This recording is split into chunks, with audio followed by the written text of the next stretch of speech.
Hi, I'm Donna. At my sister's birthday dinner, at the house I helped pay for, she raised a glass and said, "Cheers to all of us. Thank God none of us turned out like Jeff, the family failure." Jeff was me. They laughed. They clinked glasses. My mother smiled. I sat there silent, knowing the table, the champagne, the very roof above us came from my account. They didn't just cut me out of the toast. They had already erased me from the family albums, emptied the accounts I opened, forged my name to steal the deed. What's worse, they made me thank them for it, want to know how far a family will go to protect their favorite story, while quietly destroying yours.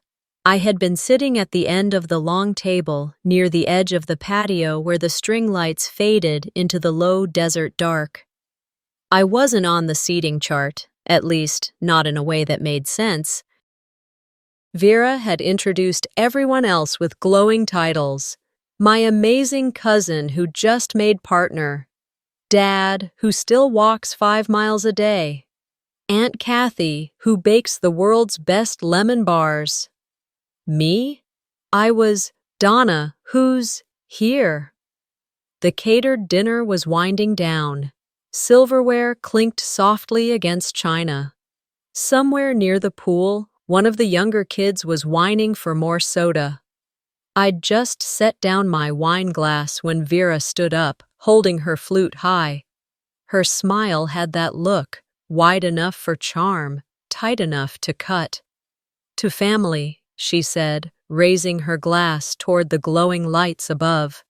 "To success, to sticking together through thick and thin. And thank God, none of us turned out like Jeff, the family's biggest failure." Laughter exploded like a slap, loud, careless. Even my mother chuckled behind her napkin, like it was just another harmless jab between sisters. Only I wasn't laughing. Jeff had been my childhood nickname, one they gave me when I cut my hair short in middle school and beat the boys at spelling bees. Somehow, it stuck. Eventually, it became shorthand for every way I didn't fit. Jeff wasn't just a name, it was a label, a shrug from my dad, a smirk from Vera, a joke they passed around when I wasn't around to defend myself. I sat still, shoulders straight. My fork rested gently on the plate, untouched since the toast. They toasted me and tore me down in the same breath. I looked around that perfect, glowing backyard. Every detail Vera had fussed over for weeks. Imported orchids, monogram napkins, the soft jazz trio from the Phoenix Conservatory, the illusion of elegance, all crafted with care and funded by me. I remembered the text thread from a month ago. "Donna, could you front the deposit for the catering? It's just until the reimbursement clears." There was never any reimbursement. Just another unpaid receipt added to the collection of silent expectations. The florist's bill, my card. The upgraded string lights, also me. The champagne Vera had raised like a sword, yeah. Bought with the same account I used to cover Mom's new refrigerator last fall. I stood up, but no one noticed. They were too busy laughing, too busy basking in the afterglow of Vera's jab. I walked inside, through the house I'd grown up in. It smelled like lemon pledge and old air conditioning. In the kitchen, I paused. My reflection looked back at me from the glass oven door, older, harder, but still hoping someone would come after me. They didn't. I walked to the hallway bathroom, splashed cold water on my face, and stared into the mirror. That's when I realized. It wasn't rage I felt. Not yet. It was something quieter, heavier, grief. They weren't just laughing at me. They were laughing without even thinking of me. I grabbed my purse from the side room and stepped out the front door. No goodbyes, no parting hugs. Just the soft sound of the wind catching the edge of Vera's party playlist. The air outside felt cooler, sharper. I stood under the porch light for a long minute, my keys pressed into my palm. They used my money, my silence, my loyalty, and tonight they used my name. I didn't walk away out of weakness. I stepped out to breathe before the storm. I had no choice but to start. I didn't go home that night. Instead, I checked into a small boutique hotel on the edge of Old Town. Somewhere quiet. Somewhere no one would think to look for me. Not that anyone would. The room was simple, with crisp sheets and the faint scent of eucalyptus from a candle someone had forgotten to relight. I didn't sleep. I just lay there, staring at the ceiling fan spinning overhead, listening to the echo of Vera's voice again and again. By mid-morning, I'd convinced myself I had left my sunglasses on the kitchen counter. That was the reason I told myself as I drove back to the house. But I knew better. I didn't care about the sunglasses. I needed to see if what I felt last night was just humiliation or if it was something deeper, something intentional. Pulling into the driveway, everything looked like it had the night before, polished, pretty, and cold. My mother's car was gone, likely at her weekly church ladies' brunch. Good. I wasn't ready to hear her voice chirp, "Don't take things so seriously, Donna." I let myself in with the key she never asked me to return. The house was quiet. The remnants of the party were mostly gone. A faint smell of roses and smoked salmon lingered. I wandered down the hallway to the living room, where the gallery wall stood tall, the infamous wall. It used to be filled with family memories, birthdays, graduations, summer vacations in Sedona. I remember helping hang some of them 20 years ago.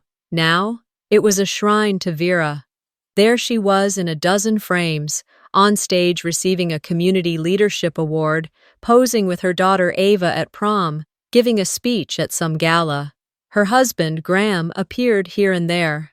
My mother was in almost every frame, always standing next to Vera, always smiling the same stiff smile. My father, in fewer. And me? Gone.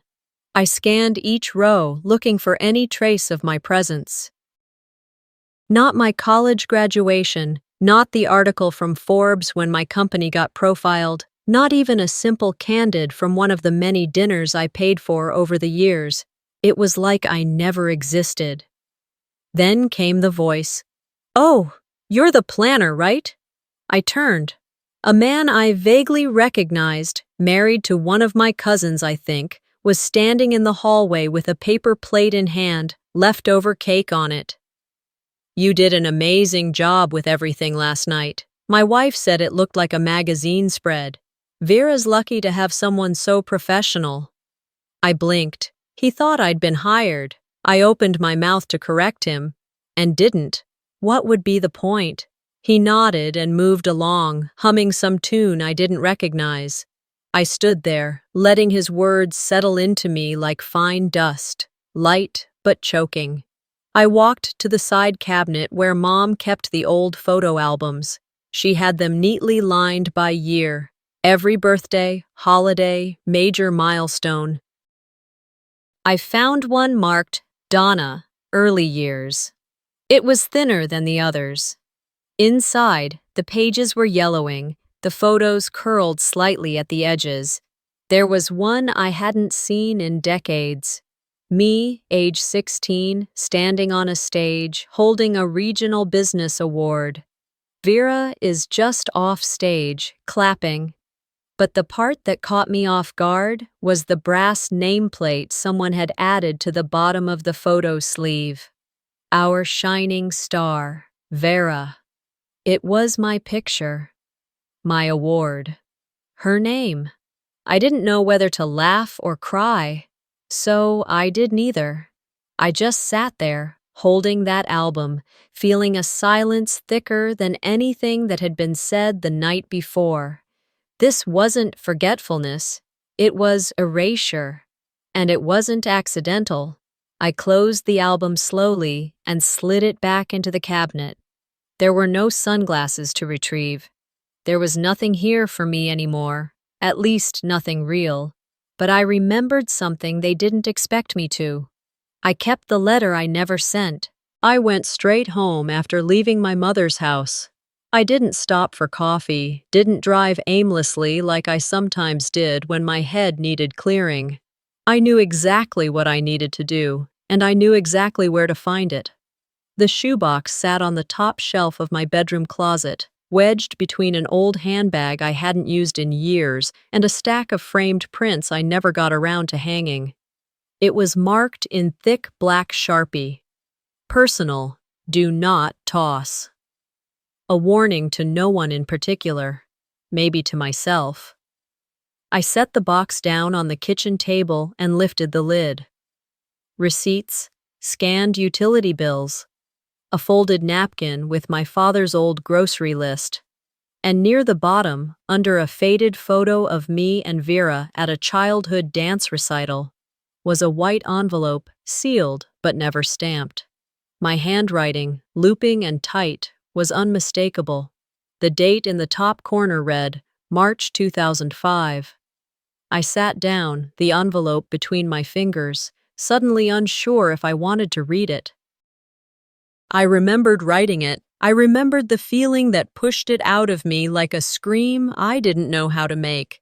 Back then, I'd been 23, barely out of college, trying to build a life on my own terms. I worked 2 jobs, ate instant noodles more than I'd like to admit, and had just signed my first lease without a co-signer. I was proud, independent, stubborn, and I was about to be dragged into a scandal that wasn't mine. The letter opened with a line I could almost hear myself speaking. Mom, I don't know how to say this without it sounding like blame, but I need you to know how much it hurt. I kept reading. It wasn't a long letter, just under a page, but it said everything I hadn't dared to speak. About the moment my cousin Ava was caught shoplifting at the local Target, about how Vera had called me the next morning, voice low and sharp, saying, "She has college interviews coming up, Donna. If this gets out, it'll ruin everything." They asked me, told me really, to take the fall. "You've always been the tough one," Vera had said. "You can handle a little heat. Ava can't." I'd been raised to keep peace, keep quiet, make it easier for everyone else. I walked into that Target store and told the manager there'd been a mistake, that the footage must have shown me picking up the earrings. I left with a citation. Ava left with her record clean, and nobody ever thanked me. The letter detailed how much I tried to tell myself it was the right thing, how I thought that sacrifice would earn me some kind of grace in the family ledger, how naive I was to think there even was a ledger, because if there was, it didn't have my name on it. I looked up from the letter, the words swimming before me. Outside, the Scottsdale afternoon was dimming into evening. The sun cast long shadows across the floor, stretching over my shoes, over the chair legs, touching everything but me. I leaned back and stared at the ceiling. My hands trembled, not from anger, but from the weight of remembering. That wasn't the only time, it was the first time. The moment that set the tone. The moment I stopped demanding fairness and started accepting excuses. One so-called favor at a time. That day at Target was the first domino. The credit cards I opened in my name for emergencies. The deposits I made into accounts that weren't mine. The vacation they couldn't quite afford. So I paid the difference. Each event had felt isolated. But reading that letter now, I saw it all clearly. I'd been trained to lose, not by strangers, but by the people who claimed to love me. I folded the letter carefully and slid it back into the envelope. Then I reached for the legal pad I kept next to my laptop and scribbled, "Silence is a transaction, and I've been paying for decades." I didn't cry, I didn't curse, I didn't promise revenge, but I felt a shift.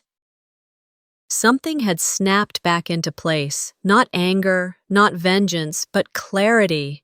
They had counted on me forgetting, on me not keeping track, but I did, and now I needed to know, how far had they gone behind my back? I poured myself a second cup of coffee, this time without cream.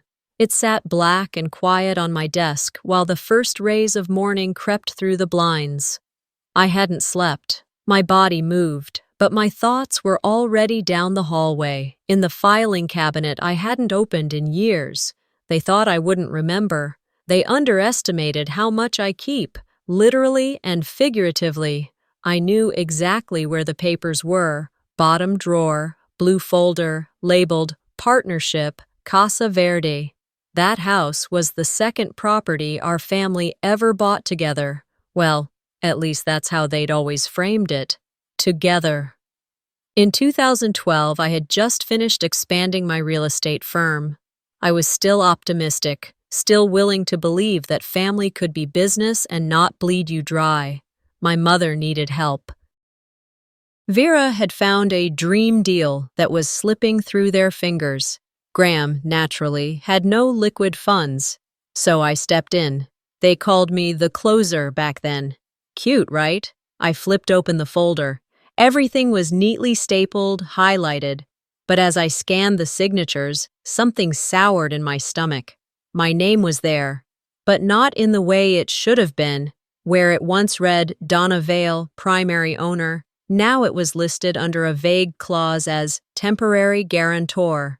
And below, in scanned PDF ink, was a signature, mine apparently, authorizing limited use of power of attorney for title transfer. The date? A week after a Sunday brunch at Vera's house. I could still picture it. Her kitchen island stacked with quiche, mimosas flowing too freely. She slid a folder toward me while I was slicing a croissant. "Just taxes," she said. "Sign here and here." She didn't even look up from her phone. I'd signed while chewing. The realization hit me like cold wind down the back of my spine. I hadn't signed for taxes. I had signed away ownership. They stole the house. Not in the way thieves climb through windows, but in the way family does it, over brunch, with a smile, behind a glass of orange juice. I pulled out a notepad and began listing everything: transaction dates, emails Vera had sent asking for bridge funds, receipts I had forwarded when they lost theirs. I opened a second browser tab and logged into the county assessor's site. The property was under two names now: Vera Solis Wentley and Graham Vale. No mention of me, no footnote, no trace. I could feel the heat creeping up my neck, but I didn't let it win. This wasn't the time for rage. This was the time for receipts. By noon, I had scanned every document into a digital folder I labeled Reclamation. Then I began drafting a letter. Not just any letter, but one that carried the weight of memory and legal teeth. "To whom it may concern," I began. I paused. "No, not yet." I changed it. "Dear Vera," I wrote, "if you continue to list me on legal paperwork I have not seen, approve transactions I have not authorized, or speak on my behalf without documented consent, I will have no choice but to protect what's mine. You may consider this the only informal notice you'll receive. I suggest you act accordingly." I didn't send it, not because I was unsure, but because it deserved to arrive at the right time, with the right audience watching. Later that day, I passed by my mother's house. Her car was parked outside, as was Vera's, and Graham's ridiculous leased SUV. They were having one of their strategic updates, I assumed. I slowed my car but didn't stop. They hadn't noticed I was gone. Not truly. They never thought I would fight. They counted on me staying silent. They counted wrong. The email came on a Tuesday, around 4:15 p.m., just as I was closing out a call with a new client from Flagstaff. The subject line was short, polite, too polite. "Let's clear the air." I didn't open it right away. I stared at it, letting the name in the from field settle like smoke. Vera. That familiar knot twisted in my gut, the one that always came when she reached out in the aftermath of her own explosions, wearing the skin of civility. I stood, walked to the kitchen, poured a glass of water, sipped it slowly, returned to my desk, and clicked. The email started the way I expected it would. Donna, I've been meaning to reach out, but I wanted to give you space. I'm sorry if anything I said at the party came off the wrong way. I was just trying to keep things light and fun for everyone, especially with so many old friends and colleagues present. You know how things can get misinterpreted when people are tired or drinking. I hope we can move past this soon. Love, Vera. There it was, the masterclass in deflection. Not a word about what she actually said. No ownership, no acknowledgement, just enough sweetness to confuse an outsider into thinking she meant well. But I wasn't an outsider. I was the intended target, and I had spent too many years decoding this exact brand of manipulation. I didn't reply. Instead, I opened my desk drawer and pulled out the folder I had labeled Damage. It held printouts of every payment I'd made for family expenses in the last decade, tuition fees, dental bills, down payments. I flipped through them until I reached the last page, freshly added, the draft letter I still hadn't sent. I sat back, exhaled, then logged into my investment dashboard. I'd been funding a family-held account since 2016, a joint venture we were supposed to use for a shared commercial property someday. I hadn't touched it in a while, assuming it was growing quietly in the background. Safe, but when I entered my credentials, a red message blinked back at me. Access denied. This account is no longer associated with your user ID. I refreshed the page, thinking it was a glitch. It wasn't. The phone call to the brokerage office confirmed what I already suspected. It looks like the primary stakeholder list was updated last week, the rep said casually. Your name is no longer listed. I can't disclose the new owners without legal verification. I didn't need the names. I already knew them. Vera, Graham. I hung up without a word and stared out the window, my pulse pounding in my ears. They had removed me, quietly, cleanly, without a trace. Just like they'd removed me from the family wall of photos. Just like they'd rewritten our history with smiles and mimosas and thinly veiled jokes. It was always the same pattern. I gave, they took, and when I stopped giving or dared to speak, they acted like I'd never been there at all. But this time, I was ready. I didn't scream. I didn't call anyone.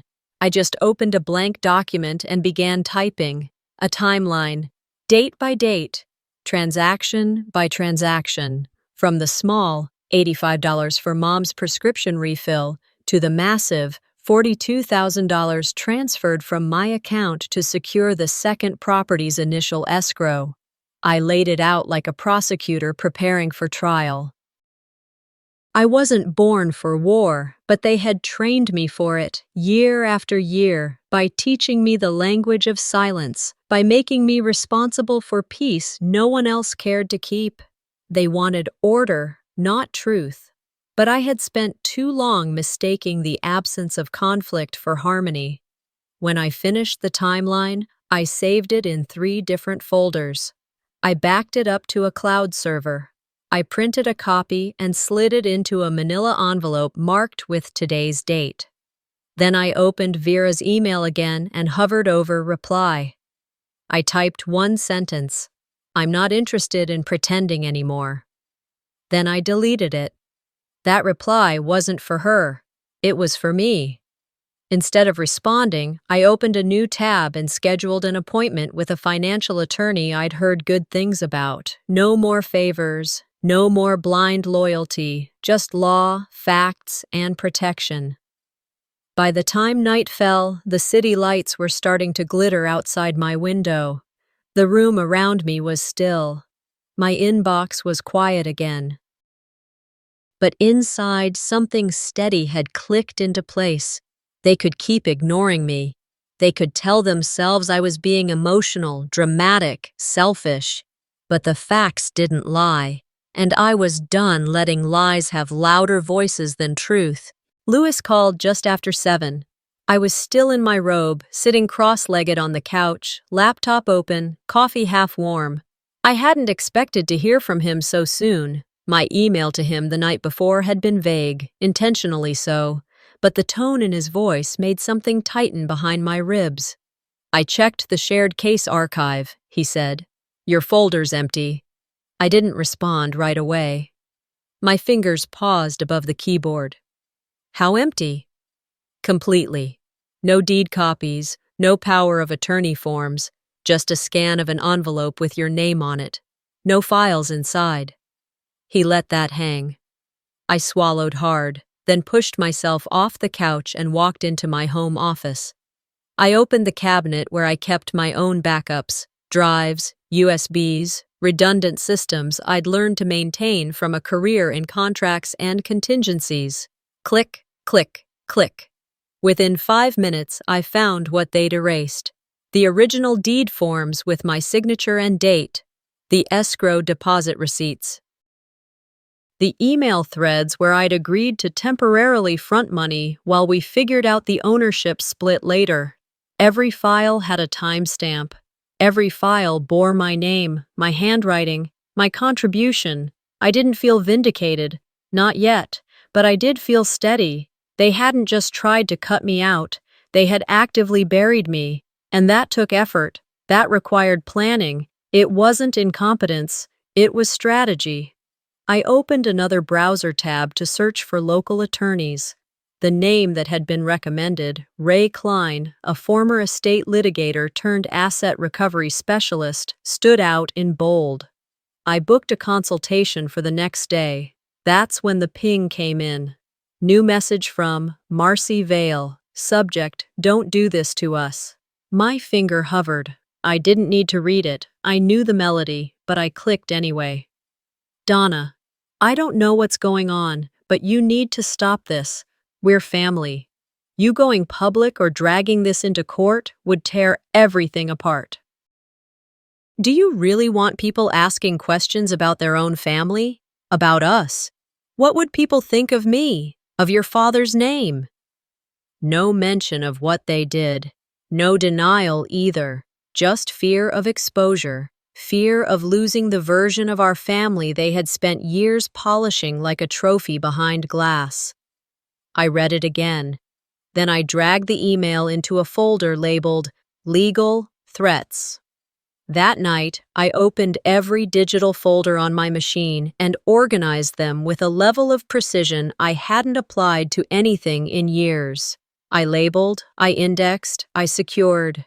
I pulled every bank statement from the last 5 years, highlighting the ones that traced back to Graham or Vera, cross-referenced with texts, saved screenshots. I drafted a narrative timeline with attachments. Each entry began the same way. Date, transaction, who benefited. They thought I wouldn't keep score. They thought wrong. By the time midnight crept in, the house was quiet, except for the low hum of the dishwasher I'd forgotten to run earlier. I stood in the kitchen, sipping water, staring out at the dark outline of my backyard.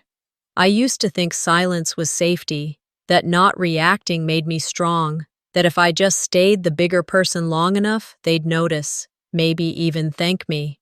But silence, I realized, had an expiration date, and mine had just run out. I clicked send on the Dropbox link with every piece of evidence I had compiled. I sent it to my attorney, to myself, to a backup address no one else knew about. Then I walked upstairs, changed into something warm, and curled into bed. Not out of exhaustion, but because I knew the next part would take strength I hadn't needed in years. I had always thought I was protecting them by staying quiet. But the truth? I'd only been protecting the story they told about themselves. That was over. By Friday morning, my hands were trembling, but not from fear. I had just finished reviewing the final version of the Dropbox folder with every transaction, every email, every scanned signature that bore my name, either truthfully or fraudulently. Ray, my attorney, had assured me the documentation was solid enough to rattle skeletons. She didn't say it as a compliment. She said it like she was warning me to brace for impact. I had no intention of starting the war myself. But then Elowen did. My niece, Graham's daughter, Vera's godchild, published a blog post titled "The Family's Silent Backbone." I wasn't expecting it. I didn't ask her to write it. I hadn't even spoken to her since the party, except for a short thank you text after she quietly refilled my glass of water when no one else noticed I hadn't touched my wine. But that morning, she did what no one else had dared. She told the truth. The post started with, "Everyone knows Vera, but they don't know who kept the lights on." It was sharp, measured, and devastating. She included screenshots of messages I had sent over the years confirming wire transfers. She listed the mortgage payments I covered during Graham's divorce. She linked the photo from my Forbes profile that had never made it to our family gallery wall. And she quoted me directly, from a conversation we had years ago, one I didn't even know she'd remembered. "Some people give money. I give silence. It's just less appreciated." I sat at my desk, frozen, as the shares climbed. 10, 20, over 100 by noon. Twitter reposted it. Reddit picked it up on a family dynamics thread. Facebook groups shared it under comments like, "This was my mother. This was my aunt. This was me." Then the messages started. Some were from strangers. "I see you, Donna. I was you. This is what generational exploitation looks like." Some were from old friends I hadn't heard from in years. "I knew something was off at those parties. You never smiled. I always wondered why your name never came up at fundraisers when you were the one building the fund." Then came the comment that stopped me cold. Lewis Barrett. He had left a short, public comment beneath Elowen's blog. As the former compliance paralegal on this family's property contracts, I can confirm the signature and POA transfer for the 2012 deed were altered post-signature. I have retained copies. 10 words. Enough to detonate every facade they had built. Within hours, I had a voicemail from a local journalist. "Ms. Vale, I'd love to speak with you about a developing community interest story involving financial disputes within prominent families. It appears your name has come up quite a bit." I didn't return the call. I wasn't ready to speak. Not to them, not yet. The point wasn't public vengeance, it was truth. And now it had found its own voice. Later that evening, Vera posted a video. Polished, lit like a campaign ad. She sat in her formal dining room, flanked by family photos and a bouquet of white roses. "I just want to say that families are complicated," she began, voice low and falsely steady. "And sometimes, misunderstandings are used to divide us. I love my sister.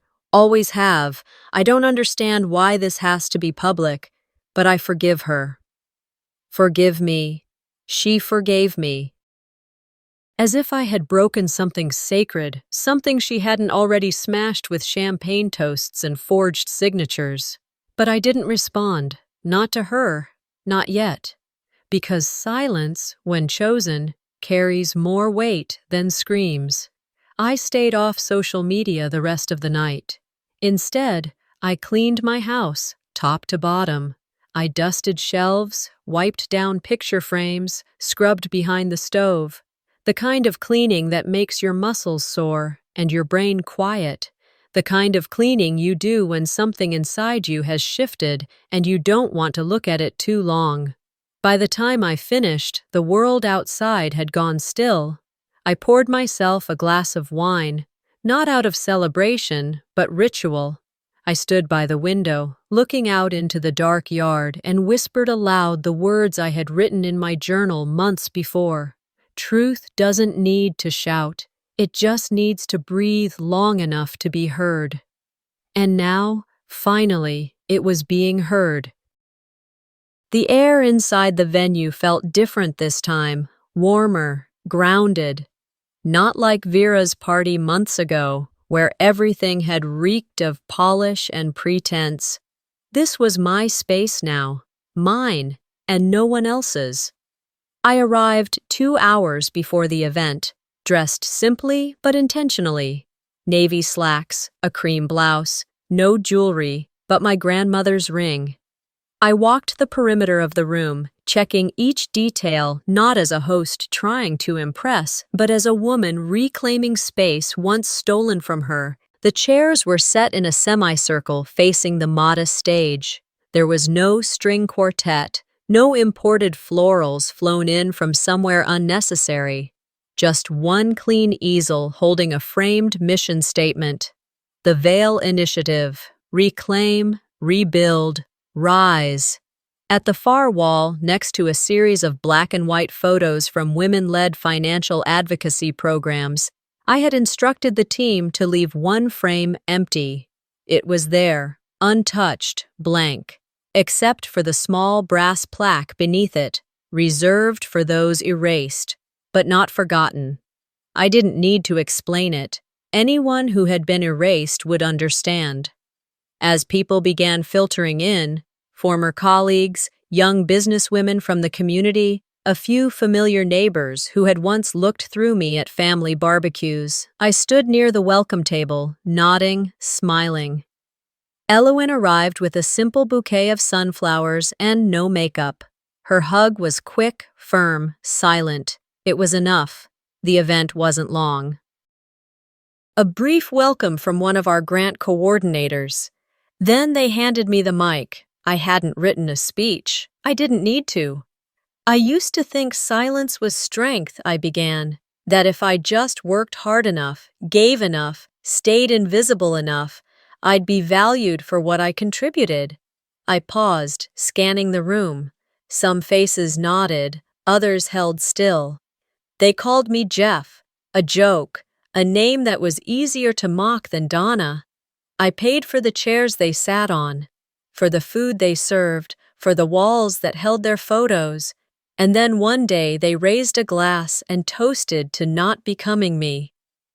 Murmurs, not gasps, just recognition. But I am the one who built the table, and I'm done pretending I wasn't. The applause that followed wasn't explosive, it wasn't dramatic, it was steady, real, the kind that says, finally, someone said it. Afterward, I didn't linger. As guests filtered toward the refreshment area, I stepped outside to the parking lot, just to breathe. That's when Ray found me, my lawyer. She handed me a folder. "They've been served," she said simply. I opened it, only to glance. 2 copies of the legal notice, one for Vera, one for Graham, property reclamation, restitution demands, and notice of potential civil fraud complaint if further contact occurred without counsel. I thanked her, tucked the folder under my arm, and walked back in. By then, a local news team had arrived, late, as always. They asked if I had a comment. "I'm not here to talk about my family," I said. "I'm here to make sure no one else loses their name the way I almost did." It aired that evening on the 6 o'clock news. I didn't watch it, but my phone buzzed every few minutes for hours afterward. I left it on silent. Instead, I made tea and sat at my kitchen table with a pen in hand.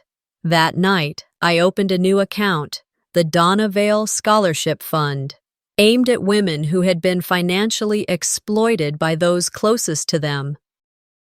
Family, spouses, religious institutions, whoever had convinced them that to give without boundary was somehow noble. The first donation came before midnight. A message attached to the $25 said simply, "You made me feel less alone." I stared at it longer than I'd expected to. Later, as I turned off the lights and made my way upstairs, I passed by the hall wall where I used to hang family photos.